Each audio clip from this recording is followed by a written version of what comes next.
সাজাতে অথবা শৌখিনতার খাতিরে বাড়ির অ্যাকোয়ারিয়ামে রঙিন মাছ রাখতে আমরা প্রায় অনেকেই পছন্দ করি। আবার অনেকেই মনে করেন বাড়িতে মাছ রাখা সৌভাগ্যের লক্ষণ।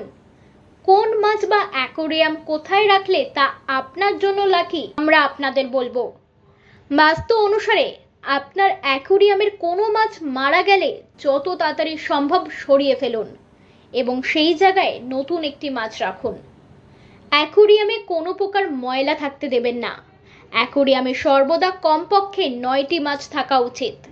এর মধ্যে 4টি একই রকম এবং কিছু ভিন্ন রঙের হতে পারে। এছাড়াও একটি ড্রাগন মাছ থাকতে হবে। 9টি মাছের এই সংমিশ্রণটি বাড়ির মানুষের জীবনে ধন সম্পদ এবং সাফল্য বৃদ্ধি করে। গোল্ডেন ফিশ রাখাও শুভ বলে মনে হয় বাস্তুশাস্ত্র অনুসারে। রঙিন মাছ বাস্তুদোষ দূর করে এবং চারপাশের নেতিবাচক শক্তি কমাতে সাহায্য করে। বাস্তু অনুসারে অ্যাকোয়ারিয়াম ঘরের উত্তর পূর্ব বা দক্ষিণ পূর্ব দিকে রাখতে হবে। উত্তর পূর্ব ঘরের অর্থনৈতিক স্থিতিশীলতাকে প্রভাবিত করে। দক্ষিণ পূর্ব বাড়ি এবং অফিসে সুখ শান্তি এবং সমৃদ্ধির প্রতিনিধিত্ব করে।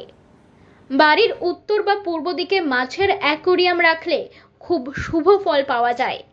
এতে জীবনের সাফল্য, উন্নতি, একাগ্রতা এবং পারিবারিক শান্তি বৃদ্ধি পায়। মাছের অ্যাকোয়ারিয়াম সবসময় বসার ঘরে বা ড্রয়িং রুমে রাখা উচিত। এই দুটি হলো বাড়ির কেন্দ্রীয় অংশ, যা বাড়ির সমস্ত এলাকা একে অপরের সঙ্গে সংযুক্ত করে। তাই এখানে মাছের অ্যাকোয়ারিয়াম রাখলে ইতিবাচক শক্তি বজায় থাকে। এরকম আরও নানান তথ্য জানতে আমাদের সাথে থাকুন।